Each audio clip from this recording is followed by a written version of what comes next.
It starts as a romantic weekend getaway to the Wisconsin lakeside. Or maybe it is the death trap he had been planning all along when a pregnant woman is locked inside a Porsche Cayenne by her own husband, and he pours gasoline around the car before setting it ablaze in the freezing night at 19 degrees. You would think her story ends right there. But instead of saving his wife, he climbs into his mistress's car and vanishes into the darkness like he has just closed another business deal. What he does not know is that this lonely road runs straight through the territory of Chicago's most feared mafia boss. And when Dominic Callahan sees the flames rising from that burning car, he has no idea he is about to meet the woman who will change everything. What follows is a merciless hunt, dark secrets dragged into the light, and a kind of justice no courtroom could ever deliver. Trust me, you will not guess how much blood will spill before this is over. Tell us what time you are watching and where you are tuning in from. Drop a comment below. We would love to hear from you. As the last light of evening faded along Interstate 94, and the final rays of the day laid a wash of gold and amber over the ribbon of asphalt stretching endlessly toward the horizon, Olivia Bennett sat in silence in the passenger seat of a sleek black Porsche Cayenne. Her weary green eyes turned toward the window while her mind drifted somewhere far away. Her right hand rested gently on her belly, 14 weeks along now, where a tiny life was quietly growing day by day. And every time she allowed herself to feel that fragile presence, her heart filled with a thin thread of hope she had never quite believed she deserved. At 27 years old, Olivia had lived through more than most people could imagine, and very little of it could be called happiness. She had been orphaned at the age of 5 when a car accident on a stormy night took both her father and her mother, leaving little Olivia alone in a world that suddenly felt vast and unbearably cold. With no relatives willing to take her in, she was placed in the state of Illinois foster care system and began a 13-year journey of hardship, moving from one foster family to another, 7 in all. Some families let her go after only a few months when they had a biological child of their own. Some families seemed to want nothing more than the government check that came with her, and treated her like a burden to be carried rather than a child to be loved. There were nights when she cried alone in a dark, unfamiliar bedroom, asking herself why she had been born at all if there was no one on this earth who truly wanted her. Over time, Olivia learned not to expect anything, not to hope, and most of all not to believe in love. Then 3 years earlier, Marcus Reed had stepped into her life like something close to a miracle. He was handsome, successful, smooth-spoken, and he made her believe that perhaps fate was finally smiling on her. Marcus brought her deep red roses, candlelit evenings, and soft promises of a whole and happy family she had never known. When he asked her to marry him under a sky bursting with New Year fireworks, Olivia had cried like a child because for the first time in her life she felt she belonged to someone. They were married 6 months later in a small, warm ceremony, and Olivia allowed herself to think that the dark days had finally been left behind. But marriage was not what she had imagined. Marcus began coming home late, his phone always lying face down on the table, and the way he looked at her slowly grew distant and unfamiliar. Olivia tried her best to be a perfect wife, cooking good meals, keeping the house spotless, never asking too many questions for fear of annoying him. When she discovered she was pregnant, she wept with joy and ran to Marcus, arms open, her happiness overflowing. His reaction, however, was strangely cool. He simply nodded and turned away, his expression impossible to read. Olivia told herself that perhaps he was just overwhelmed by the weight of becoming a father. Now the weekend trip to the Wisconsin lakes, which Marcus had suggested as a chance for the two of them to spend time together before the baby arrived, was something she wanted desperately to believe in. She wanted to believe in Marcus, always, against all reason. Yet there was something wrong, something she could not name. A faint unease that had settled in her chest and stayed there throughout the drive, like a whisper brushing her ear and urging her to be careful. She tried to push away the dark thoughts and focused instead on the scene beyond the glass. The Wisconsin pines were beginning to appear on either side of the road, tall ranks of trees standing motionless in the fading light, like silent, secretive sentries. The sky was shifting from orange to purple and then to a heavy gray, and the air outside was growing colder with every passing minute. Olivia tightened her hand over her belly and murmured to the child not yet born that everything would be all right. She did not know that it was the last lie she would ever tell herself before the gates of hell opened wide. Marcus kept one hand on the steering wheel while the other reached again and again for the phone resting on the center console, and every few minutes the screen lit up with a new message, each sudden glow making the muscles in his jaw tighten as if he were holding something back. Olivia watched from the corner of her eye, afraid to look straight at him for fear Marcus would notice. His face was drawn in a strange tension, brows furrowed, his gaze fixed on the screen with an intensity she had never seen before. She wanted to ask if something had happened at the company, but she had already learned that Marcus hated being questioned about his work. The last time she had asked, he had snapped at her, shouting that since she knew nothing about business, she should stay out of it. So she chose silence, turning her attention back to the window, where the darkness was slowly swallowing the last dark shapes of the pines. The phone buzzed again. Marcus glanced down, and this time he smiled, but it was a smile Olivia did not recognize, a smile that was not warm at all but cold and calculated. His fingers moved quickly over the screen, tapping out a reply before he set the phone down, but he did it so hastily that the device slid toward Olivia. She reached to pick it up and hand it back to him, and at that exact moment the screen flared to life with a new message, her eyes skimming over the words before she could stop herself. The sender was identified only by a single letter V, and the content made Olivia's heart seem to stop for a beat. "Everything ready? Make sure she does not come back." She repeated the line in her mind again and again, struggling to find some reasonable explanation. Maybe it was about work. Maybe she referred to some business rival. Maybe she was reading too much into it. But why did it say "does not come back"? Why did it say "everything ready"? And who was V? Olivia hurriedly set the phone back on the console as if it were burning her fingers, her heart pounding so violently she was sure Marcus could hear it. She tried to steady her breathing, telling herself she was being paranoid, that Marcus loved her, that he would never hurt her. Yet the vague uneasiness she had been trying to shake off for the entire trip was now hardening into real fear creeping along her spine. Olivia glanced at the dashboard and saw that the outside temperature was dropping at a worrying pace. It had been 28 degrees Fahrenheit when they left Chicago, and now it had fallen to 24 and was still sliding lower. She pulled her thin coat tighter around her shoulders, suddenly aware that she had not packed enough warm clothing because Marcus had told her the hotel would be well heated. 19 degrees Fahrenheit. The number glowed on the digital display like a bright red warning. Outside, snow had started to fall in a light scatter, white flakes spinning in the beam of the headlights before vanishing into the dark. Without warning, Marcus jerked the wheel to the right without using the turn signal, and the Porsche Cayenne turned onto a narrow dirt road Olivia was certain did not appear on any map. She lurched forward in surprise, the seatbelt cutting across her chest so sharply it stole her breath for a moment. "Marcus, where are you going?" she asked, her voice trembling even though she fought to sound calm. Marcus did not answer. He kept driving deeper into the darkness, eyes locked on the road ahead as if she were not there at all. Olivia called his name again, louder this time, but the only response was a silence as cold as ice. The road grew rougher, the vehicle jolting over the uneven ground, and the pines on either side were now so close their branches scraped the sides of the car with a series of harsh, screeching sounds. There were no streetlights, no road signs, not a single indication of where this place might lead. Olivia placed both hands over her pregnant belly in an instinctive gesture of protection, and in the suffocating darkness of the car's cabin she understood a terrifying truth. She had no idea where she was, no way to reach anyone, and the man sitting next to her now seemed like a complete and utter stranger. The Porsche Cayenne came to a sudden stop in a clearing among the pines, its tires grinding over the frozen ground with a high chilling squeal, and Olivia looked out through the window to find nothing but darkness pressing in on every side. Black tree trunks standing motionless like mute specters witnessing something about to happen. There were no lights, no houses, no sign of life at all except the wind hissing through the needles and the ragged sound of her own breathing. Marcus turned off the engine and sat still for a moment, his eyes fixed straight ahead, his face carved in stone. Olivia wanted to ask why they had stopped in a place this desolate, but her throat felt locked tight by the waves of fear rising inside her. Then Marcus opened the driver's side door and stepped out without a word, his movements crisp and cold, as if he were following a plan long rehearsed. Olivia turned her head and watched him walk around toward the back of the vehicle, and in that same instant a familiar sound rang out and froze the blood in her veins. The automatic locks engaged. All four doors of the Porsche Cayenne clicked shut at once, the sharp metallic sound echoing through the still air like a verdict.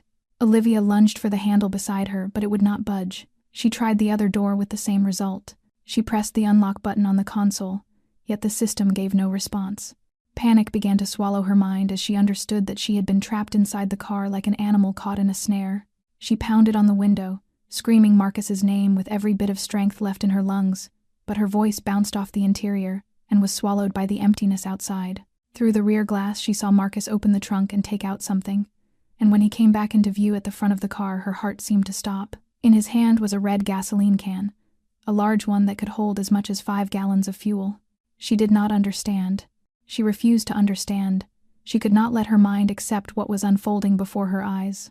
Olivia hammered at the door even harder, her nails scraping the glass and leaving faint cloudy streaks, her voice turning raw from shouting, yet she could not stop. Marcus stepped up to her side of the car and used the key to unlock the door from the outside, his face appearing in the open frame with a coldness that made her skin crawl. Olivia lifted her tear-filled eyes to her husband, full of pleading and terror, but what she found in his gaze was a complete and terrible emptiness, as if he were looking at an object instead of the woman who had shared his life for 3 years. He bent down, his face only inches from hers, and spoke in a calm voice that frightened her more than any scream. "The insurance money is worth far more than you, Olivia. You have never deserved anything." The words cut through her like blades, shredding every illusion she had built over the past 3 years. Olivia sobbed, grabbing at Marcus's arm and begging him to stop. She spoke of the child inside her, his child, the small, innocent life growing day by day that was already 14 weeks along. She begged Marcus to think of the baby, to remember the days when they had been happy, to give her a chance to explain even though she did not know what she was supposed to explain. Marcus only curled his lip into a sneer, then shoved her back hard into the seat. The force of the push took her completely off guard, her spine slamming into the seat back and knocking the air from her chest, and before she could regain her balance, he had slammed the door shut again. The locks clicked once more, this time like a funeral bell tolling for her fate. Olivia threw herself against the door and beat at the glass, screaming until her throat burned. But Marcus had already turned away. Through the window, she saw him carrying the gasoline can as he walked in a slow, deliberate circle around the car. And then the worst sound she had ever heard in her life began to fill the night, the rush of liquid splashing onto frozen ground, the slap of gasoline against metal panels, the heavy stench seeping through the tiny gaps of the cabin and making her stomach heave. With a wave of overwhelming horror, Olivia understood that Marcus was pouring gasoline around the very car in which she was imprisoned. And in that moment, the brutal truth settled over her. The man she had loved and trusted for 3 years was preparing to burn her alive along with their unborn child for the sake of an insurance payout. The first spark rose in the darkness like a waking serpent of flame, slithering along the trail of gasoline Marcus had poured around the car, and Olivia stared through the glass with wide, horrified eyes as the fire spread with terrifying speed, wrapping itself around the Porsche Cayenne in a tightening circle of death. Heat began to press through the layers of metal and glass, turning the cabin from freezing to suffocating in a matter of seconds. She screamed and hammered at the window with every ounce of strength she had, but the high-grade reinforced glass of the luxury vehicle had become an unbreakable prison, sealing her inside a small private hell of fire. Black smoke started to seep into the cabin through tiny gaps in the doors and the vents, the bitter stench of burning plastic and gasoline tangling together into a poisonous cloud that sent Olivia into violent fits of coughing. She tried to cover her nose and mouth with the edge of her shirt, but the smoke was too thick, stabbing into her lungs like needles, turning every breath into a small, desperate struggle to stay alive. In the middle of her panic, she remembered the seatbelt still locked tight across her body. She fumbled for the release button, pressing it again and again, but it did not respond, the electronic mechanism either destroyed or sabotaged by Marcus in advance. She grabbed the belt with both hands and yanked with all her might, frantic to free herself, yet the strap clung to her like a constrictor, pulling tighter the more she fought. Her fingernails broke as she clawed at the metal buckle, the skin on her fingers splitting and bleeding as she searched for a way to loosen it, but the belt did not move. Olivia turned and pounded on the side window with bare fists, once, twice, 3 times, until the skin of her knuckles split and bright blood smeared across the glass. She could no longer feel pain, only the hollow terror and the raw instinct to survive driving her to keep going. The glass remained untouched, trembling only slightly under her weakening blows.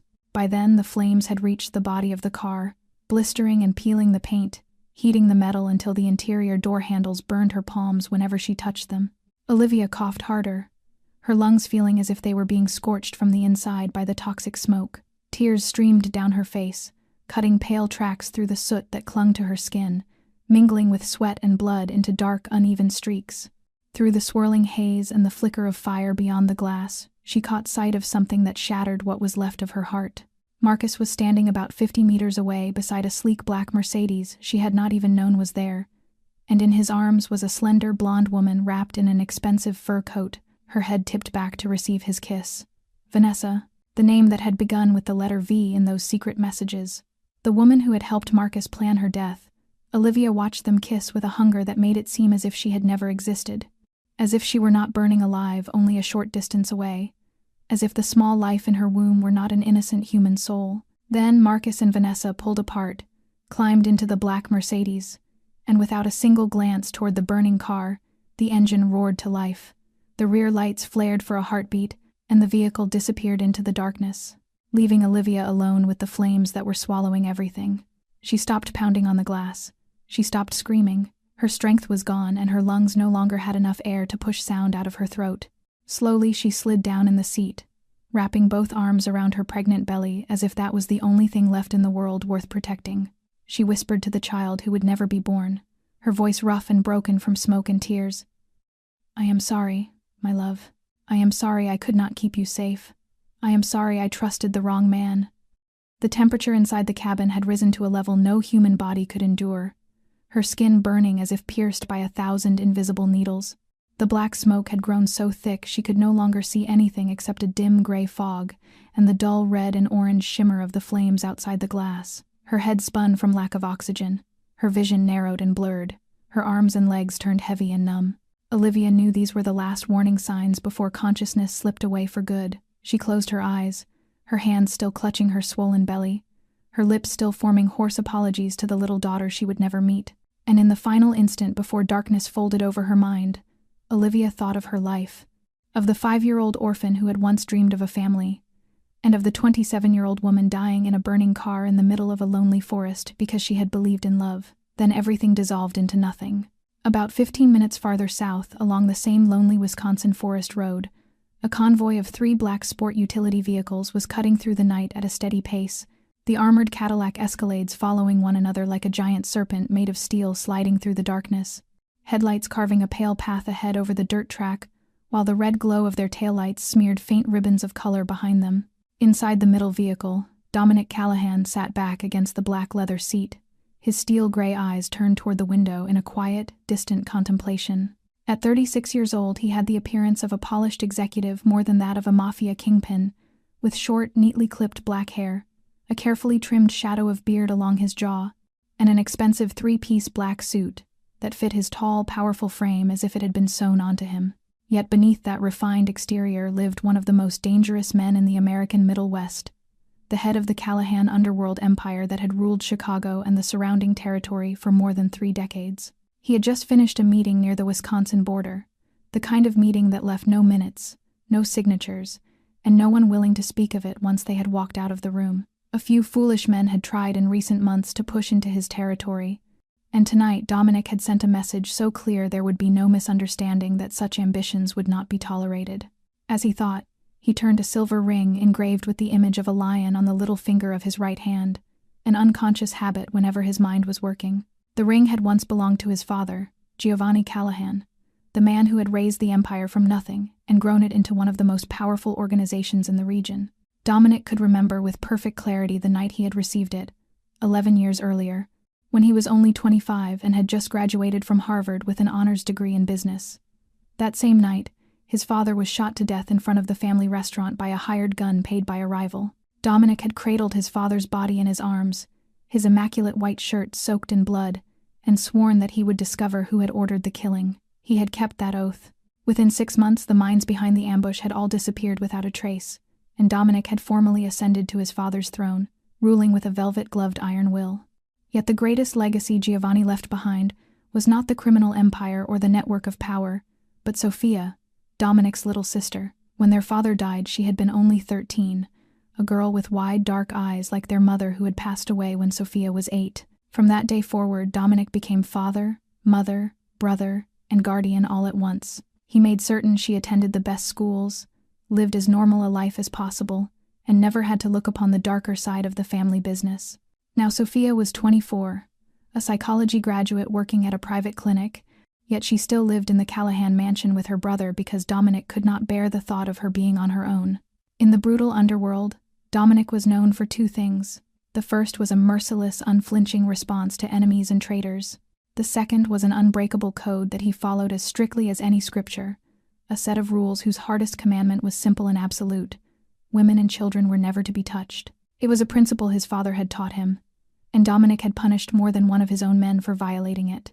He believed that even in the deepest shadows there had to be boundaries, and that harming those who could not defend themselves was something he would never allow. Viktor Petrov, Dominik's right hand, was at the wheel of the lead vehicle, a 45-year-old Russian with salt and pepper hair and a long scar running from his left temple to his chin, a man who had served the Callahan family for 20 years. He had been at Dominik's side from the very beginning, when the young man of 25 was still learning how to command an empire, and now he was the only person Dominik trusted completely besides Sophia. Viktor was watching the road ahead when something unusual caught his eye at the horizon, a column of black smoke rising above the trees and, with it, a flicker of orange and red threading through the branches. He pressed the intercom button, and his low, rasping voice sounded in the cabin of the middle vehicle as he reported to his boss that there appeared to be a fire up ahead, about 1 mile to the north. Dominik straightened in his seat and followed Viktor's gaze, and there, in the middle of the black night, a red glow was dancing among the pines, while a thick plume of smoke rolled up into the sky like a silent cry for help rising out of hell. As the convoy drew closer, Dominik saw that the fire did not come from a campfire or some ordinary roadside accident, but from a car burning furiously in an open patch of forest. Flames towering many feet high, licking at the night sky and turning everything around it into a blazing circle of hellish light. And Viktor brought the vehicles to a halt roughly 30 meters away because the heat was already too intense to move in any nearer, while Dominik stepped out onto the frozen ground, his gray eyes hard and cool as he surveyed the scene. He was about to turn and order the drivers to continue the journey, because this was not their concern, when something stopped him cold.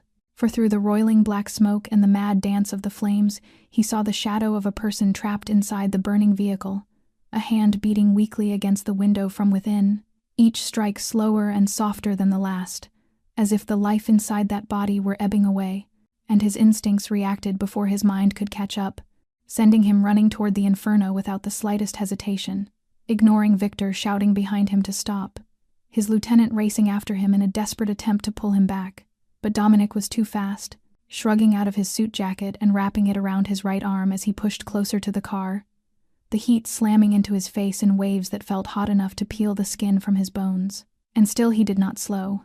Through the smoke-filmed glass he caught his first clear glimpse of the person inside, a woman huddled in the front passenger seat, her arms curved around her middle, and even in the chaos he recognized at once the unmistakable roundness of a pregnant belly, a sight that made the blood in his veins boil because someone had locked a pregnant woman in a car and set it on fire, and that was something he could never walk away from.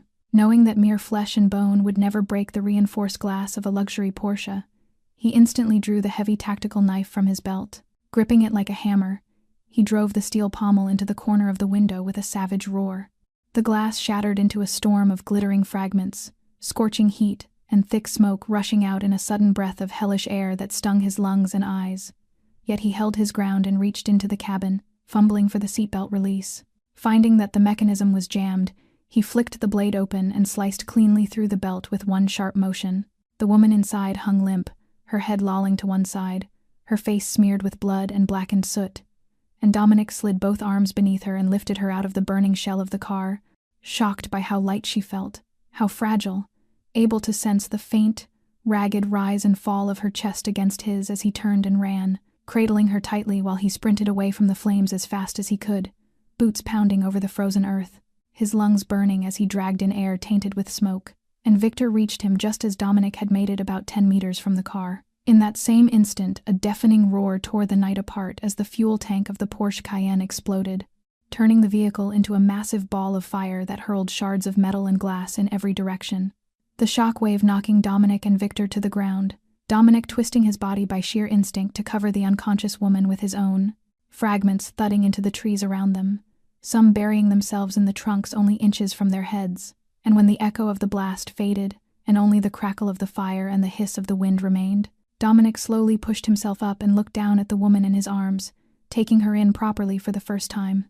She was young, perhaps in her mid-20s, with dark brown hair matted to her skull with blood and soot, her face a map of small cuts and shallow burns, her dry, cracked lips moving faintly as if trying to form words, and her belly, the full, tight curve she had held onto until the very last moment, rising and falling only slightly with her labored breaths. Then, all at once, her eyelids fluttered open and a pair of green eyes, dulled by pain and exhaustion, met his, and from those broken lips came a hoarse whisper that seemed to tear straight through his chest. "My baby." Please save my baby." And then her eyes drifted shut again and her head sagged against his chest as she slipped fully into unconsciousness, leaving Dominic staring down at the stranger he had pulled from the fire, while a strange, unnamed feeling rose in his rib cage, thick and unfamiliar, and Victor stood beside him waiting in silence for whatever order would come next, until Dominic got to his feet with the woman gathered carefully in his arms as if she were the most precious thing he had ever held, and said, in a voice that allowed no room for argument, "Take her to the mansion. Call the private doctor immediately. No one is to know about this." 36 hours later, Olivia slowly opened her eyes, and the first thing she saw was a ceiling soaring high above her, adorned with ornate classical patterns picked out in gold, and hanging directly over the bed where she lay was a massive crystal chandelier, hundreds of facets shimmering as they caught the gentle glow of cleverly crafted electric candles. She blinked several times, fighting to bring her blurred vision into focus, while her head swam as if she had just surfaced from a long, relentless nightmare, and when she tried to sit up, her body refused to obey, every muscle aching as though she had been brutally beaten. Yet as her awareness returned, she realized she was lying on an enormous bed, the soft white silk sheets beneath her impossibly smooth and luxurious against her skin, the room around her, vast as a studio apartment, with deep red velvet curtains drawn over tall windows that ran from the floor all the way to the ceiling, a cream leather sofa arranged near a fireplace where real flames crackled softly, and classical oil paintings on the walls that looked as if they belonged in a museum rather than in a bedroom. Olivia did not recognize this place. She had no idea how she had come to be here, and in that first sharp flash of panic, her memories crashed back over her like a tidal wave sweeping everything away. The car, the fire, Marcus, the insurance money, Vanessa, gasoline poured around the vehicle, the roar of the flames, the choking black smoke, the terror of not being able to breathe, and the baby. Her heart seemed to stop when she remembered the child in her womb, and she snatched both hands down to her belly, and in the instant she felt the familiar curve still there, still round and warm beneath the silk nightgown someone had dressed her in. Olivia broke into helpless sobs. The baby was still there. Her little girl was still alive. She buried her face in her hands and cried as she had never cried before, tears spilling unchecked, as all the fear and despair and sudden overwhelming relief she had held inside during those burning minutes in the car finally found a way out. At that moment the door opened, and a young woman stepped into the room, with long glossy black hair, wide brown eyes, and a gentle smile that seemed strangely kind in such an unreal situation. She looked to be around 24, dressed in a simple yet elegant cream-colored wool dress, and she moved with a quiet care, as if afraid of startling Olivia. "Oh, you are awake," the young woman said softly as she approached the bed. "Please do not be afraid. You are safe here. My name is Sophia Callahan." Olivia shrank back against the pillows on instinct, her eyes still swollen and red from crying as she stared at the stranger with wary confusion. "Where am I? What happened? How did I get here?" she asked, her voice rough and broken as though she had not spoken in days. Sophia sat down on the very edge of the mattress, keeping a respectful distance so she would not frighten her further. "My brother found you 36 hours ago, in a car that was on fire in the middle of the forest," she explained quietly. "He pulled you out just before the car exploded." Olivia listened, trying to gather the scattered fragments of memory in her mind, recalling the flames, the darkness, the smoke, and then a pair of gray eyes, cold in color but not like Marcus, another gaze altogether, the eyes of the man who had shattered the glass and dragged her out of hell. "My baby," she whispered, her hand still resting protectively over her belly. Sophia smiled gently and wrapped her fingers around Olivia's. "The doctor has been watching over you all night," she said. "Both you and the baby are safe. The baby is very strong. She is a little warrior." Fresh tears welled on Olivia's soot-scarred face at those words, tears of gratitude and release, tears for the simple miracle that after everything, her little girl was still fighting for life inside her. Sophia sat beside her in silence, one hand moving in slow, comforting circles across Olivia's back, the way an older sister might soothe a younger one. And when the storm of sobbing had finally eased, Olivia lifted her head and glanced again around the lavish room with a look full of doubt and unease. "Where is this? Who is your brother? Why am I here instead of in a hospital?" she asked. Sophia hesitated for a heartbeat before answering, the smile on her lips fading slightly as if she were weighing how much truth to share. "This is our home, the Callahan mansion on the outskirts of Chicago," she said at last. "As for why you are here and not in a hospital," she paused, her dark eyes meeting Olivia's directly. I think you should speak to my brother about that. He will explain everything. The door opened again, and this time it was not Sophia. Dominic Callahan stepped into the room with the easy authority of a man accustomed to being obeyed. Wearing a black dress shirt with the collar open and the sleeves rolled up to his elbows, exposing strong forearms and a hint of some dark tattoo Olivia could not quite make out. His steel-gray eyes swept across the room and came to rest on her with a focus so intense it made her want to burrow deeper into the nest of pillows and blankets. She knew at once that this was the man who had pulled her from the burning car. Those eyes, she had seen them in that blurred, half-conscious moment before she slid all the way into darkness. Sophia rose quietly and slipped out, closing the door behind her and leaving Olivia alone with this stranger whose very presence hummed with danger. Dominic did not waste time on small talk or polite concern the way any ordinary man might. He dragged a chair closer to the bed, sat down with a relaxed posture that did nothing to soften the sharpness in his gaze, and asked in a low, rough voice that went straight to the bone, "Who tried to kill you?"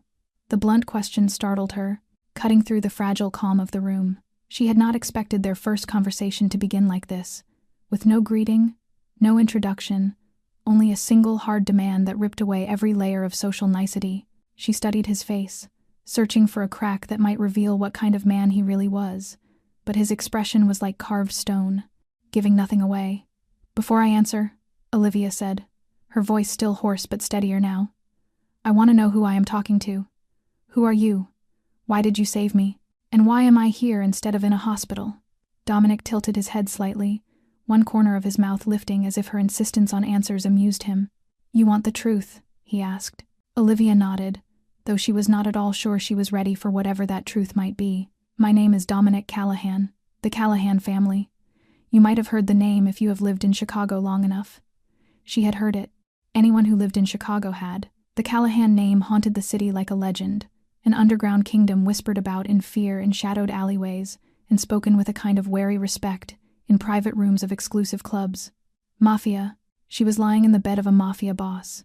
A new kind of fear crept into her chest as she realized she had escaped one death only to wake in the house of a man who might be capable of things far worse than dying. Instinctively, she wrapped her arms more tightly around her belly, as if that could somehow shield the child inside from whatever danger this place might hold. Dominic watched her reaction and seemed to follow the path of her thoughts. "If I wanted to hurt you," he said evenly, "do you think I would have run into a burning car to drag you out? Had my doctor watching you for 36 hours, and then come here to talk to you?" She could not argue with the logic. Olivia knew that. But she had learned the hard way that kindness from a man did not always mean safety. Marcus had been kind once, too, before he poured gasoline around her car and lit the match. "You do not have to trust me," Dominic went on, as if he had plucked the doubt straight from her mind. "But someone tried to burn a pregnant woman alive on my territory. That breaks every rule I live by, and I will find out who did it, with or without your help." There was something in his voice, a rough-edged sincerity she had never heard from Marcus in 3 years of marriage. When she looked into Dominic's cold gray eyes, she did not see lies or slick charm. She saw anger banked like coals and a promise that needed no oath. Olivia drew a slow breath and began to speak.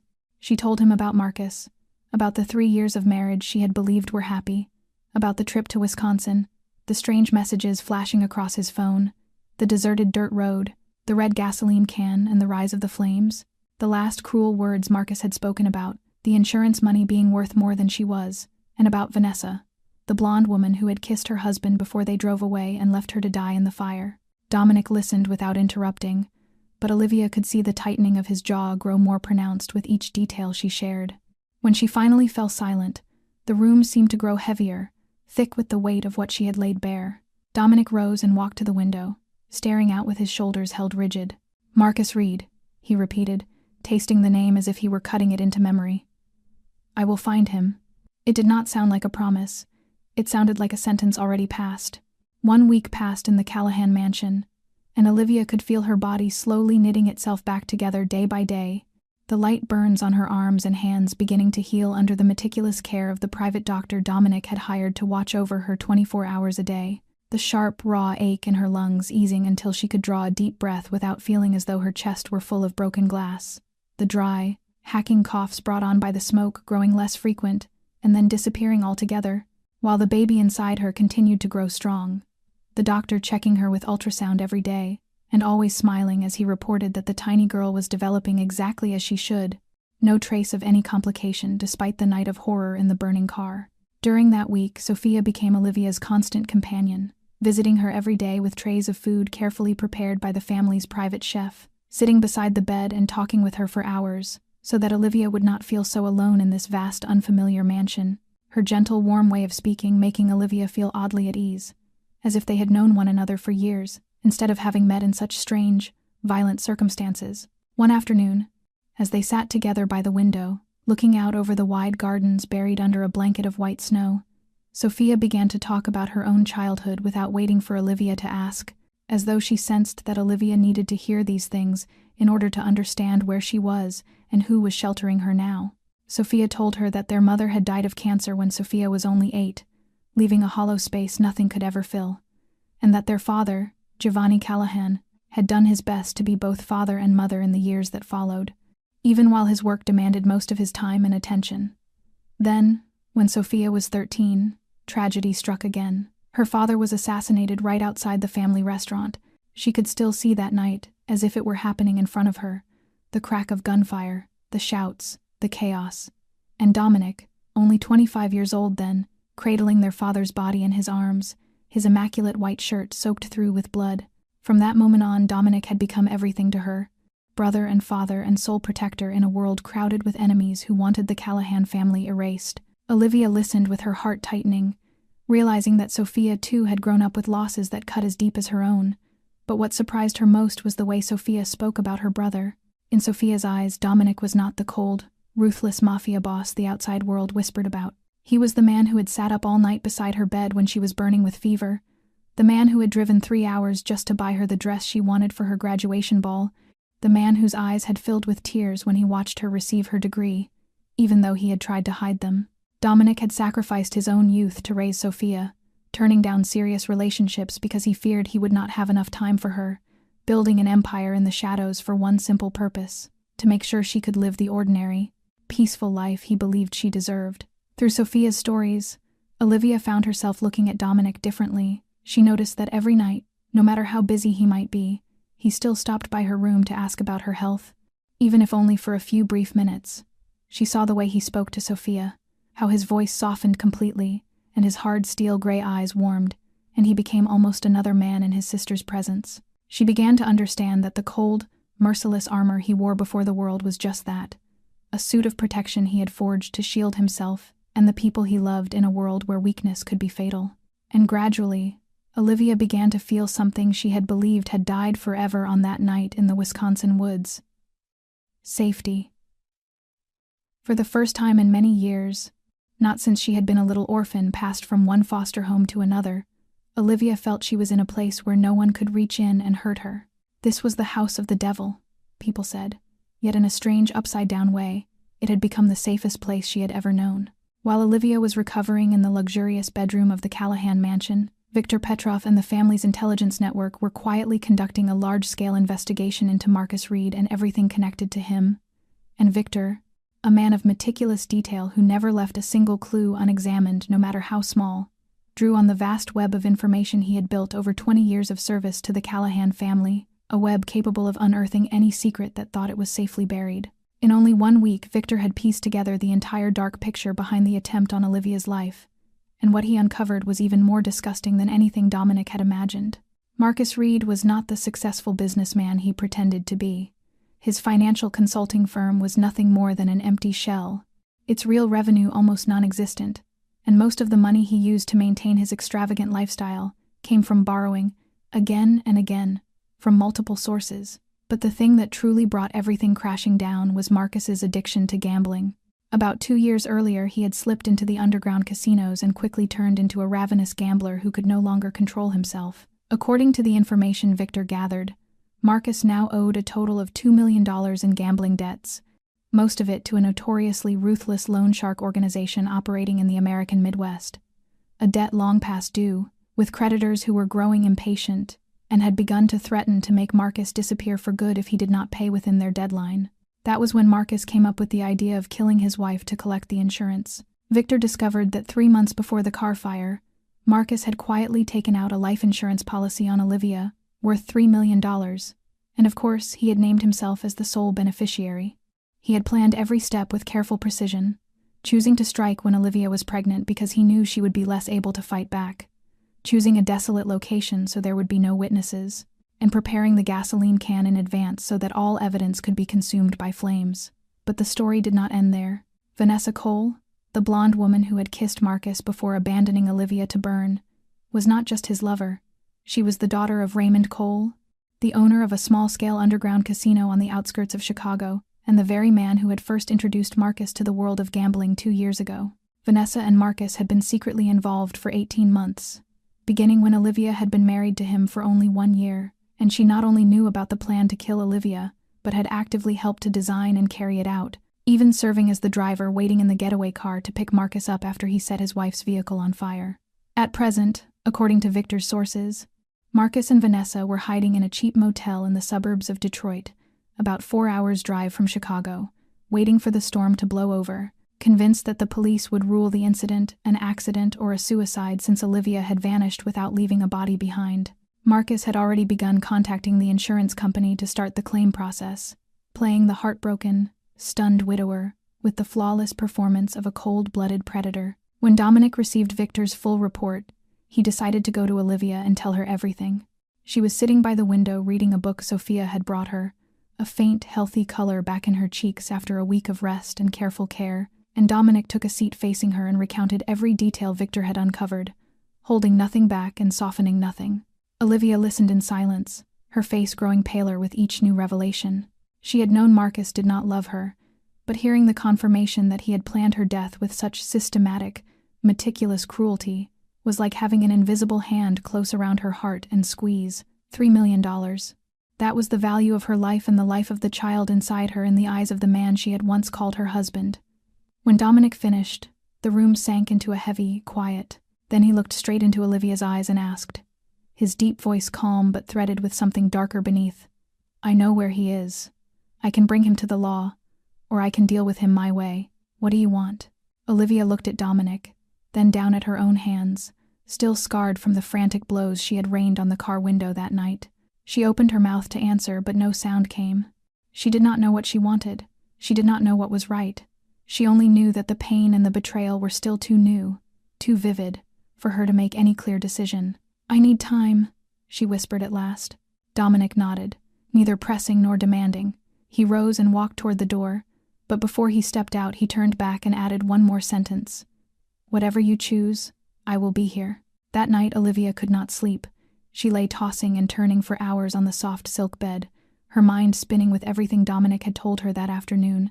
$3 million in insurance, $2 million in gambling debt, 18 months of betrayal, the numbers circling in her thoughts like some infernal whirlpool with no way out, and she kept coming back to the same raw fact that she had trusted Marcus, had loved him, had carried his child, and all she had received in return was a can of gasoline and a single lit match.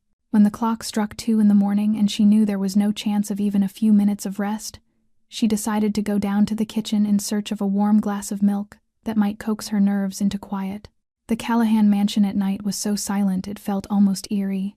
The only sound, the faint echo of her footsteps on the marble floor as she walked along a corridor that seemed to stretch on forever, lit dimly by old-fashioned wall sconces casting pools of soft yellow light. When Olivia stepped into the vast kitchen with its marble island and industrial refrigerator, she startled at the sight that she was not alone.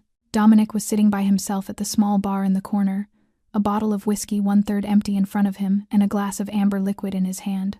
He was not in his usual armor of a tailored suit, but in a simple black t-shirt, his dark hair a little mussed as if he too had been fighting sleep for hours before making his way down here. He lifted his head at the sound of her footsteps, and his gray eyes did not show surprise when he saw her, as though he were well acquainted with sleepless nights like this.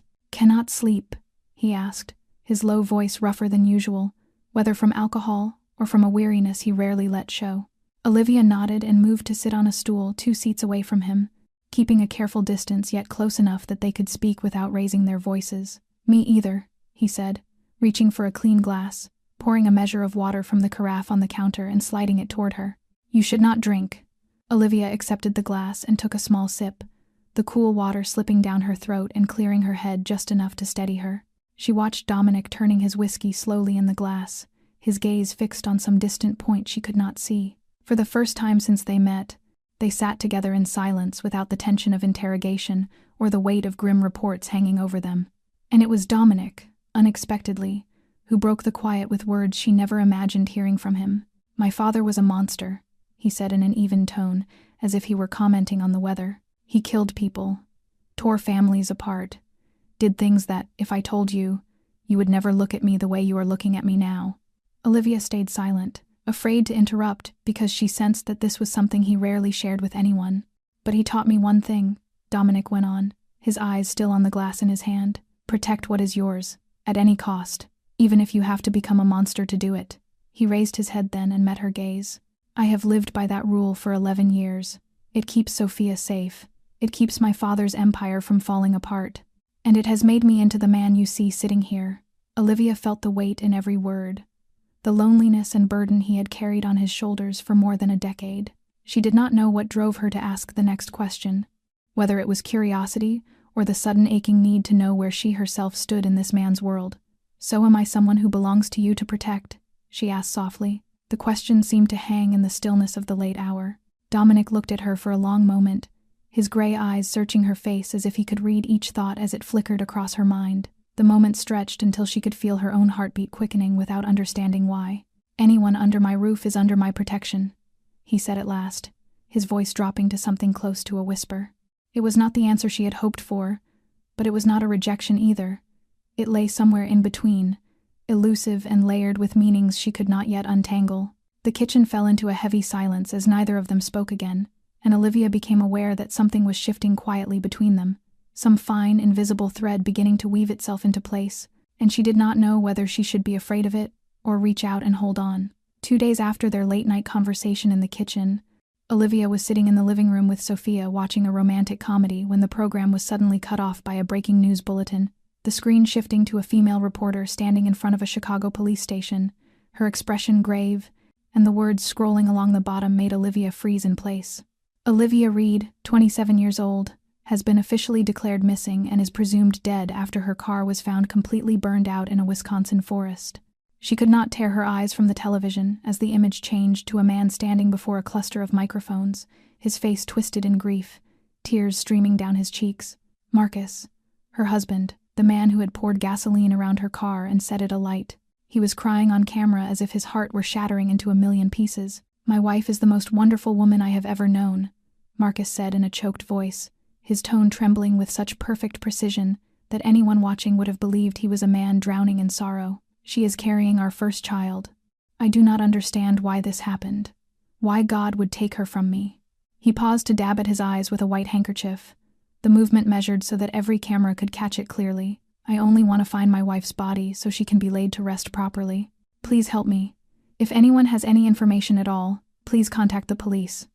Olivia felt her stomach twist violently as those smooth lies poured from Marcus's mouth. She lurched to her feet, ran to the nearest bathroom, and retched into the sink, her body shaking uncontrollably as images from that night crashed over her like a tidal wave.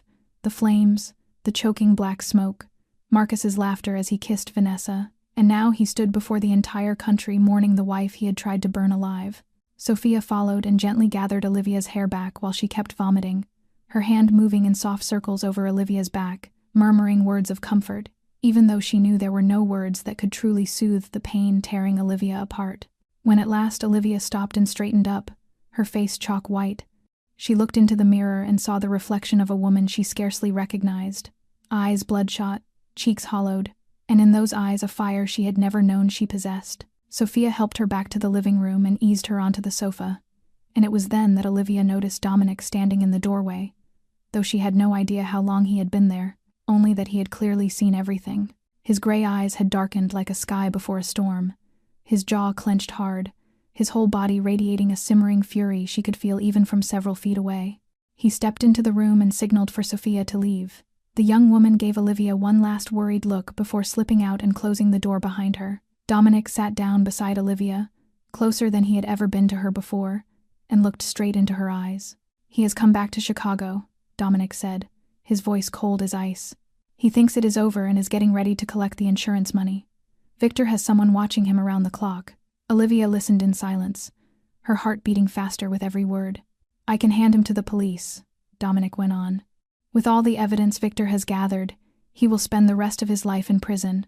Or," he let the word hang between them, "or I can deal with him my way." Olivia met his steel-gray gaze and saw in it a question that did not need to be spoken. She thought of that night in the burning car, of the absolute terror as the black smoke filled her lungs, of the moment she was certain she and her child were going to die. And she thought of Marcus only minutes earlier, weeping for the cameras, playing the grieving husband while her blood was still on his hands. "I want him to feel what I felt," Olivia said, her voice so cold she barely recognized it as her own. "I want him to know what fear really is." A few days after the conversation about Marcus's fate, the Callahan family's private doctor came to the mansion for Olivia's regular ultrasound, and her room had been rearranged to make space for a sleek modern machine brought in from the best private clinic in Chicago, while Dr. Harrison, a silver-haired, kindly-eyed man in late middle age, prepared everything with quiet efficiency as Olivia lay back on the bed. Sophia sat beside her, fingers laced tightly through Olivia's hand, offering an encouraging smile so warm it felt as if they had been sisters for years, instead of strangers brought together by violence and chance. Olivia had not expected Dominic to be there, yet he stood in the far corner near the window, arms folded across his chest, keeping his distance but never taking his gray eyes off what was happening. Dr. Harrison spread cool gel across her belly and moved the transducer over her skin, grainy black and white images blooming on the screen, patterns only a trained eye could truly read. And then, at last, the sound Olivia had been waiting to hear for days filled the quiet room, the baby's heartbeat, a steady, strong rhythm like a tiny drum tapping out the fact of life itself. She burst into tears instantly, the tears spilling down her cheeks not from pain but from an overwhelming flood of joy and relief. Her little girl was still fighting, still alive, still growing strong inside her despite everything the two of them had endured. The doctor adjusted the angle to get a clearer view and smiled as he studied the screen. "It is a girl," he said warmly, "and she is very healthy. All of her measurements are perfect."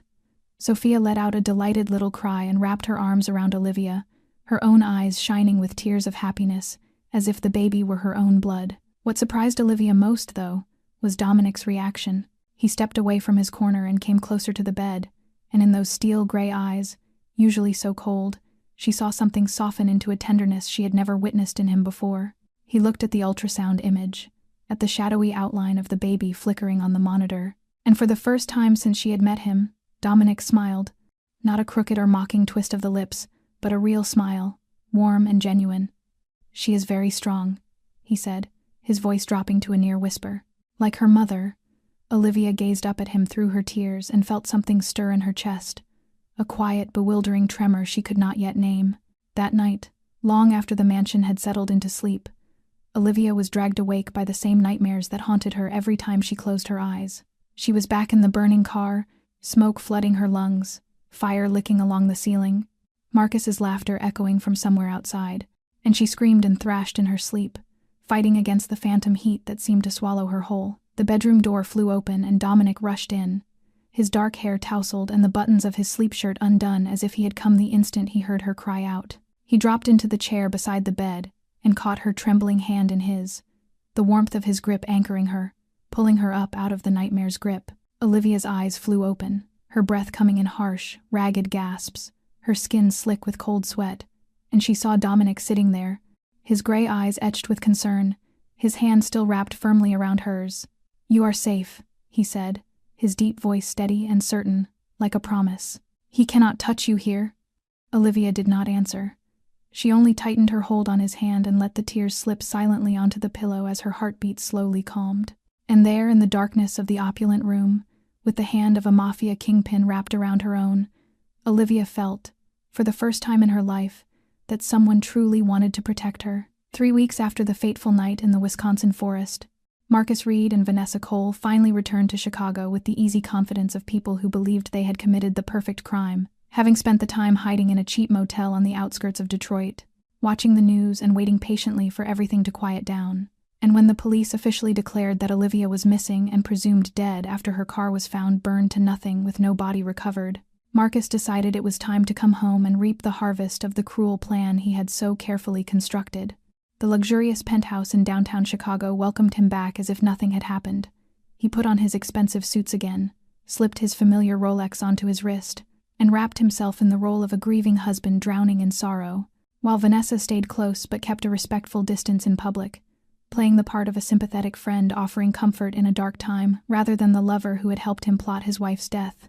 Marcus began the process of claiming the $3 million insurance payout, contacting the company, submitting all the necessary documents, and performing the devastated widower routine to perfection with every employee he spoke to. The insurance company insisted on more time because no body had been found, but Marcus was not worried. He knew the law well enough to understand that after a certain period, a missing person could be declared dead and the money would be released. To strengthen his image and to soothe the nerves of creditors who were growing increasingly impatient, Marcus decided to hold a memorial service for Olivia at a small church in the suburbs, inviting friends, colleagues, and a few of Olivia's acquaintances, placing a photograph of her smiling brightly on an altar, surrounded by white flowers and candles, then standing before the crowd with reddened eyes and a quivering voice, speaking of his love for his lost wife and the child who had never had the chance to be born, even managing to draw tears from several women in the audience who were completely taken in by the perfect performance of the cold-blooded killer. But fate did not intend to let Marcus enjoy his victory for long. On the same day as the memorial service, an enforcer for the loan shark organization to which Marcus owed $2 million happened to drive through the suburban area where the Callahan mansion stood. On his way to collect from another gambler, when his eye was caught by a familiar face, framed in one of the second-floor windows of the grand house, a woman with dark brown hair and the distinct curve of a pregnant belly, standing by the glass and looking out at the snow. He blinked several times to make sure he was not imagining things, then quickly pulled out his phone and snapped a few pictures from a distance. He knew at once who she was, having seen her photo once in Marcus's wallet during a previous visit to collect a payment. It was Olivia Reed, the supposedly dead wife of Marcus Reed, very much alive in the home of the most powerful Mafia family in Chicago. News of this sighting reached Marcus only a few hours after the memorial. He was in the penthouse with Vanessa, savoring the taste of his supposed triumph and discussing how they would spend the insurance money, when his phone rang with a call from an unknown number, and a cold voice on the other end made the blood in his veins turn to ice. "Your wife is alive, Reed. She is in the Callahan mansion. You know who the Callahans are, do you not?" Marcus could not force words out at first. Callahan, the Mafia family feared even by other criminal organizations, and his wife, the woman he had tried to burn to death, was in their hands. He ended the call with a shaking hand and turned toward Vanessa, his face as white as a corpse. "Olivia is alive," he whispered, his voice strangled. "She is with the Callahan Mafia." Vanessa screamed in terror and demanded that they run at once, but Marcus knew running would be pointless. If Olivia had told the Callahans what he had done, they would hunt him to the ends of the earth, and even if she had not spoken yet, he could not allow such a threat to exist. Olivia had to die, truly die this time, before she destroyed everything. It took Marcus 2 days to make contact with a team of professional mercenaries through the shadowy connections he had made in the gambling world. 6 men, all former soldiers with combat experience and no conscience, who agreed to take the job for $100,000. Their assignment sounded simple on paper: abduct Olivia Reed from the Callahan mansion, and make sure she disappeared for good, leaving no trace and no mistakes this time. Marcus did not know that every move he made was being watched, and that his decision to send hired guns against the territory of Dominic Callahan was the death sentence he had just signed for himself. Viktor Petrov walked into Dominic's office, with a tension in his face, unlike anything Olivia had seen since she had come to the Callahan mansion. The 45-year-old Russian setting a tablet down on the desk in front of Dominic and showing him the images their intelligence network had just pulled in. 6 unfamiliar men spotted at various points around the estate over the past 2 days, moving in patrol patterns and watching the grounds with the practiced rhythm of people planning an attack. And Dominic studied the photographs with eyes as cold as ice, his jaw tightening as he understood how close the danger was creeping to Olivia. Victor added that word from the underworld confirmed Marcus Reed had paid $100,000 to hire a team of former military mercenaries whose job was to abduct and eliminate his wife, lying in wait for their moment, the moment that would come when Olivia left the safety of the Callahan estate. Dominic summoned Olivia to his office and laid out the situation without hiding a single detail, telling her about the hired guns, about Marcus's plan, about the very real threat pressing in on her, and she listened in silence, one hand resting on her belly, now much rounder than the day she had first arrived here, and she did not cry or panic, only let a hard, bright flame of resolve flicker to life in her green eyes as she asked what she could do to help bring this to an end. Dominic proposed a bold plan he knew would put her in danger, but it was the only way to capture Marcus's men alive and trace the chain back to him. Olivia would act as bait, leaving the mansion for a routine prenatal appointment as if it were an ordinary checkup.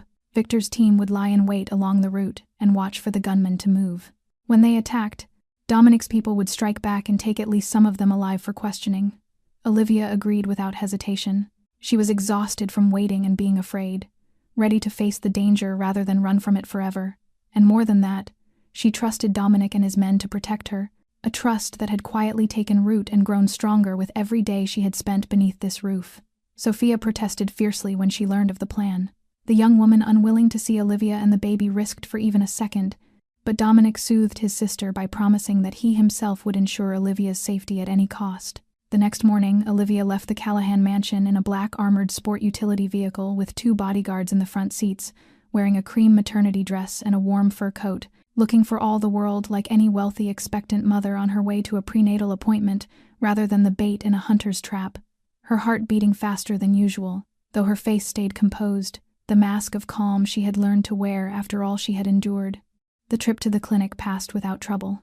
The doctor examined her and confirmed that the baby was still healthy, the heartbeat steady, every measure good. Olivia spent about an hour there before getting back into the car to return to the mansion, and that was when she knew the plan was sliding into its most dangerous phase. The armored vehicle was traveling along a quiet stretch of suburban road when everything happened so fast she could barely react. A large truck suddenly shot out from a side road and swerved across their path, forcing the driver to slam on the brakes, and at the same instant, another sport utility vehicle appeared behind them and boxed them in from the rear. Through the window, Olivia saw dark-clad figures spilling from the vehicles, rifles in their hands gleaming under the pale afternoon sun, and then gunfire tore the peaceful air apart as she instinctively curled down into the seat while shards of glass flew in all directions, bullets hammering the armored shell of the sport utility vehicle like a deadly rain. The gunfight exploded across the quiet, snow-covered suburban road outside Chicago, shots cracking through the freezing air like rolling thunder, mingling with the sound of shattering glass, and the shouts of the attackers as they tried to close in on the armored sport utility vehicle where Olivia lay curled on the floor, her body pressed tight to the metal as if she could disappear into it, and the 2 bodyguards with her fired back from inside the car with the steady precision of men who had been trained well, yet they were badly outnumbered. A bullet tore through the gap in an already shattered window and slammed into the driver's shoulder, dropping him forward onto the steering wheel with a hoarse groan, and the remaining guard kept shooting alone for only a few seconds more before a round caught him in the arm, and his weapon slipped from his hand. The door on Olivia's side was yanked open by a man dressed head to toe in black, his face hidden behind a ski mask, and he grabbed her arm and dragged her out of the vehicle, despite her screams, and the frantic way she fought back with every ounce of strength she had left, her body hitting the hard, packed snow, the cold cutting through her thin clothing as she tried to curl around her pregnant belly to shield it. Another man rushing in to help haul her along the icy ground toward the waiting truck, their rough hands clamping so tightly around her arms, she could already feel bruises blooming beneath her skin. And it was in that moment, just as Olivia believed everything was over, that the roar of approaching engines ripped through the chaos. 3 black sport utility vehicles she knew all too well swept in from 2 different directions, Viktor Petrov's forces springing the trap exactly as planned, and now unleashing overwhelming firepower in response. But what stunned Olivia was not the rescue itself, it was the man stepping out of the lead vehicle with a handgun in his fist. Dominic Callahan, the most powerful Mafia boss in Chicago, the man who usually remained in the shadows while others did the fighting, now throwing himself directly into the heart of the battle. He moved with the speed and accuracy of someone who had been trained to fight from an early age, slipping past the line of fire, bullets screaming through the air above his head as he pushed forward toward Olivia, his eyes blazing with a fury she had never seen in him before. The 2 mercenaries dragging her turned their guns on Dominic, but they were too slow. 2 shots cracked from his weapon, and both men crumpled into the snow in an instant, bright blood pouring from the bullet holes in their chests and staining the white ground beneath them. Dominic's voice roared out over the continuing gunfire, a sound filled with such raw, primal rage that even the surviving attackers flinched. No one touches her. He reached Olivia and yanked her into his arms, turning his body into a living shield between her and the storm of bullets still shredding the air, and she clutched at his chest, feeling the hammering of his heart and the heat of his body seeping through the thick fabric of his coat as she listened to the gunfight raging around them. The screams of men as they were hit, Victor's commands as he directed his team to bring the rest down. Suddenly Dominic jerked and she felt him tense for a heartbeat. She looked up and saw blood spreading from his left shoulder, a bullet having grazed him and left a deep tear in his flesh. But his arms did not loosen even a fraction. He held her tighter and kept firing one-handed, sending 2 more rounds into a mercenary who was trying to push closer, dropping the man where he stood before he could raise his rifle. The fighting ended as abruptly as it had begun, the final echoes of gunfire fading into a heavy, ringing silence, while the once empty road now resembled a miniature battlefield. 4 mercenaries sprawled motionless in the blood-soaked snow, their eyes staring blankly up at the low gray sky, and the remaining 2 wounded, bound by Victor's men and readied for the interrogation that would come. Victor ran toward Dominic with a look of worry when he saw the blood on his shoulder, but Dominic brushed him off impatiently, his attention fixed entirely on Olivia as he lifted her chin with a hand that still smelled faintly of gunpowder, and searched her tear-filled green eyes. "Are you hurt? Is the baby all right?" he asked, his voice hoarse with concern, stripped of any of the usual cold distance. Olivia nodded, unable to speak past the shock still gripping her, then glanced down at her belly and felt the baby moving inside, a small flutter of life that pulled a broken sob of relief from her throat.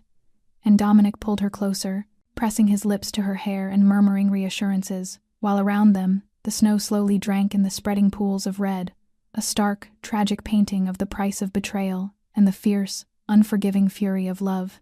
The abandoned warehouse sat in the industrial wasteland on the south side of Chicago, a place where sunlight rarely reached and where screams never carried beyond the thick concrete walls, a place Victor Petrov had used many times over the past 20 years, in service to the Callahan family.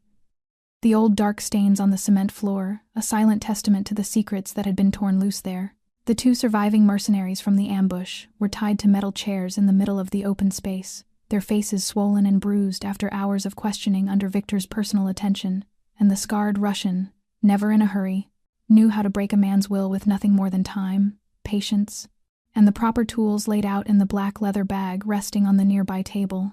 The first one, a man around 40 with a Special Forces tattoo on his arm, spilled everything after Victor had been working for only half an hour, admitting that Marcus Reed had reached out to their team through a broker in the underworld, paying $100,000 to have Olivia Reed kidnapped and eliminated before she could tell the police what had really happened the night of the fire. Marcus not knowing exactly who was protecting her now, only that she was living in a large mansion in the suburbs, his panic over that single fact driving him to spend a small fortune to make sure she stayed silent forever.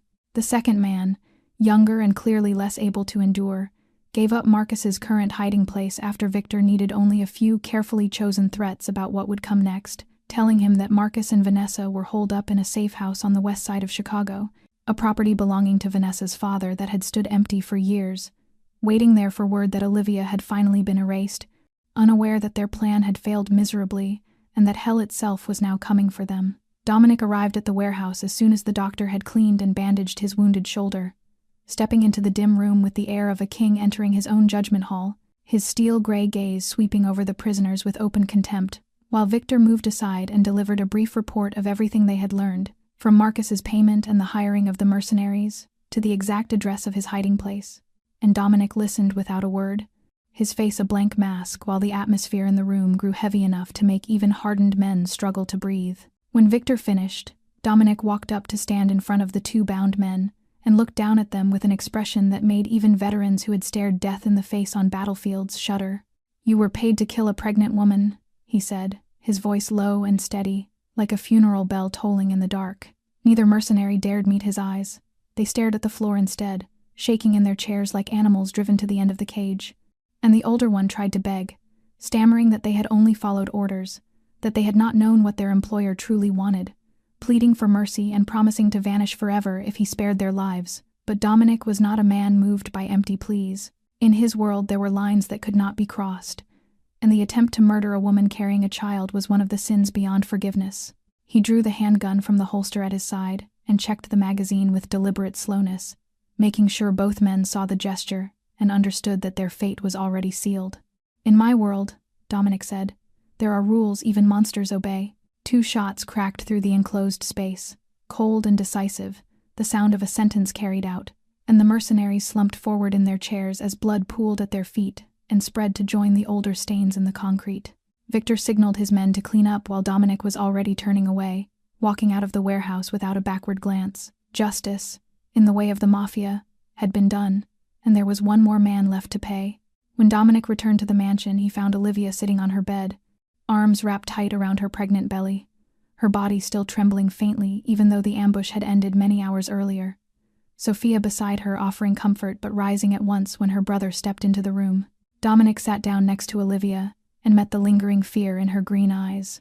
"I know where he is," Dominic said, his voice deep and unshakable, the sound of a promise. "Tonight, we end this." That night the temperature dropped to 10 degrees below zero, the skin-splitting cold of a Chicago winter seeming intent on freezing everything it touched, and Dominic's convoy moved through the darkness like a line of ghosts. 3 black sport utility vehicles running without lights along the empty streets of the city's west side, where abandoned houses stood in silence like giant graves. The house where Marcus and Vanessa were hiding sat at the end of a dead-end lane, a 2-story mansion that had once belonged to the Cole family but had stood deserted for years after Raymond Cole was arrested for money laundering. The perfect place to disappear because no one would imagine anyone living amid that decay. But Marcus had made the mistake of underestimating the reach of the Callahan intelligence network. Dominic signaled his men to surround the house from 3 directions, sealing off every possible escape, Victor taking a team in through the back door while another group held positions outside to make sure no one slipped away. And Dominic himself chose the front entrance because he wanted to face Marcus directly, wanted to look into the eyes of the man who had tried to burn Olivia and the child in her womb alive. The rotted wooden door gave way easily under a single hard kick, and Dominic stepped into the darkness of the house with his pistol already drawn and loaded, the smell of damp and dust rising up as he moved through a cluttered living room full of old furniture draped in cobwebs, his men's footsteps echoing from different directions as they swept the ground floor until, a few minutes later, Victor's voice called from below to say they had found something in the basement. Dominic went down the stairs, and what he saw there made even a man as accustomed to violence as he was grind his teeth in anger. Vanessa Cole lay curled in a corner of the cold cellar, one wrist chained to a rusted pipe, her face swollen and mottled with bruises. Clearly beaten, perhaps because Marcus blamed her for the failure of their plan, or simply because he needed somewhere to pour his rage as his world collapsed, and she sobbed and begged when she saw the men in black appear. But Dominic did not spare her a single glance of pity. She had been an accomplice to the attempt on Olivia's life, and her fate would be decided later. He had another target to find first. Victor reported that Marcus was nowhere on the ground floor or in the basement, which meant he was hiding upstairs. Dominic ordered his men to stay with Vanessa and guard every exit, then climbed the stairs alone, each step on the creaking wood echoing in the stillness. Loud on purpose, meant to let Marcus know he was coming, meant to feed the fear and make him taste something of the terror Olivia had known in that burning car. When Dominic reached the top step, a gunshot cracked through the hallway, and a bullet hissed past his head by only a few inches to bury itself in the wall behind him. Marcus stood at the far end of the corridor with a pistol shaking in his hand, his face twisted with fear and desperation in the narrow beam of light filtering through a broken window. And he pulled the trigger again, but the shot went wild, his hand trembling too badly for him to aim, while Dominic did not hurry, walking toward him with the slow, deliberate stride of a predator approaching prey that has already worn itself out. Marcus squeezed the trigger a 3rd time and was answered only by the empty click of a dry chamber. The magazine spent, and his panic so great he had not even noticed, and in useless rage he threw the gun at Dominic, who brushed it aside as easily as if he were swatting a fly. The distance between them shrank to a few steps, and Marcus could now see clearly the fire in Dominic's gray eyes, a rage so fierce nothing could put it out. Dominic closed in with the speed of a striking cat, seizing Marcus's gun arm and wrenching it at an angle no human joint was meant to take, the sharp crack of breaking bone snapping through the silence, and Marcus screamed and dropped to the floor, but Dominic gave him no chance to recover. The first punch crashed into Marcus's face with all the fury that had been building for weeks, blood spraying from his nose. "That is for the fire," Dominic growled as he hit him again, each blow heavier than the last, the second punch exploding against Marcus's jaw and knocking him flat on his back with a weak moan. "That is for her fear," Dominic said, his voice shaking with rage as he pictured Olivia pounding on the window in desperation, smoke filling her lungs while Marcus stood outside and lit the match. And then the 3rd, the 4th, the 5th blow rained down on Marcus's already blood-soaked face, until he was nothing more than a groaning heap of flesh on the cold floorboards. "And this," Dominic said, his voice dropping into a low demonic rumble, "this is for the child you tried to kill. The final punch knocked Marcus completely unconscious. His features so swollen and distorted he barely resembled the man who had wept so convincingly for the cameras only days before. Dominic rose to his feet, breath coming hard, his knuckles smeared with the blood of his enemy, and looked down at Marcus without a trace of mercy before turning toward Victor, who had appeared at the top of the stairs at some point during the beating. "Tie him up," Dominic ordered. "We are not finished with him." Olivia could not sit still in the Callahan mansion knowing Dominic was facing Marcus that night, and though she had begged Sophia to let her go along only to be firmly refused under her brother's orders. When Victor's team left with Dominic, she slipped out of her room and persuaded one of the remaining guards to drive her to the address she had overheard in their conversation. Fully aware she was doing something dangerous, fully aware Dominic would be furious when he saw her, but driven by a force she could not name, a need to stand in front of the man who had tried to burn her and her child alive and look him in the eye. By the time the car brought her to the derelict house, the raid was almost over.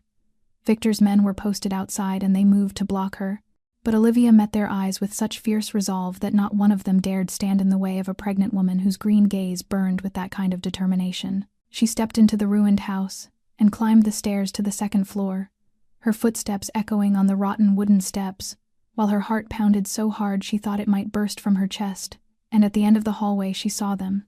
Marcus lay sprawled on the cold floor, his face a swollen, blood-soaked ruin almost beyond recognition, while Dominic stood over him with his knuckles still smeared red, his breath coming fast, his gray eyes still blazing with a rage that had not yet fully cooled. And when he lifted his head and saw Olivia in the doorway, he opened his mouth to speak, but she raised a hand, silently asking him to let her do this. She needed to. She had to face the monster from her past. Marcus began to stir just as she came closer, his puffed eyelids fluttering, and when he focused enough to recognize the familiar features of the wife he had believed dead, a pathetic spark of hope flickered in his desperate gaze. He reached out with his unbroken hand, fingers shaking, the other arm twisted and useless at his side, his voice raw and wet with tears as he started to beg, "Olivia, help me. I am sorry. I am so sorry."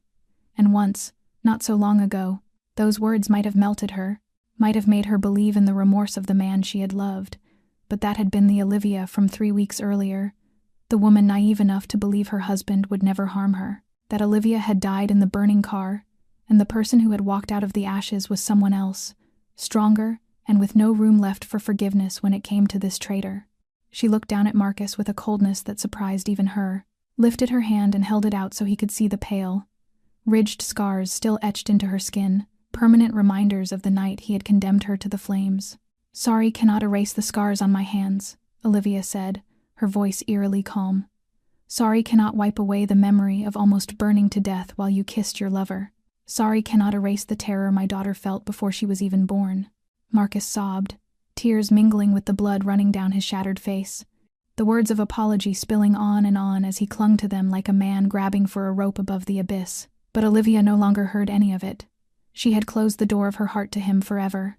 She turned to Dominic, who stood watching her in silence, his expression unreadable, and she knew he was waiting for her decision, waiting to see how she wanted Marcus dealt with, and she already had her answer. "Do not kill him," she said, her voice steady and absolute. "Death is too easy. I want him to rot in prison for the rest of his life, to wake up every day knowing he lost everything because of his own greed." Dominic studied her for a long moment, then inclined his head in a gesture of respect she had never seen him offer anyone else, gave Victor a brief signal, and spoke a few curt phrases in Russian before Victor slipped away to carry out the order. Minutes later, an anonymous call was placed to the Chicago police tip line, giving the exact location of Marcus Reed along with a neat package of evidence proving his attempted murder of his wife and his planned insurance fraud. As they prepared to leave the ruined house, Dominic shrugged out of his leather jacket and settled it carefully around Olivia's shoulders, shielding her from the knife-edge cold of the winter night. And when he looked into her green eyes, she saw, for the first time, something like genuine admiration in the usually frozen gray. "You are much stronger than I thought," Dominic said, his voice low and warm against the bitter air, and Olivia gave him a small, tired smile, feeling the weight she had carried for so many weeks finally begin to lift.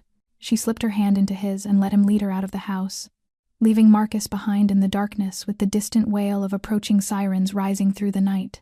The trial of Marcus Reed took place on a bitterly cold winter day in the federal courthouse in Chicago, drawing the attention of media from across the country because of the brutal and dramatic nature of the case. And Olivia walked into the courtroom with her belly round and full at 7 months, dressed in an elegant navy maternity dress.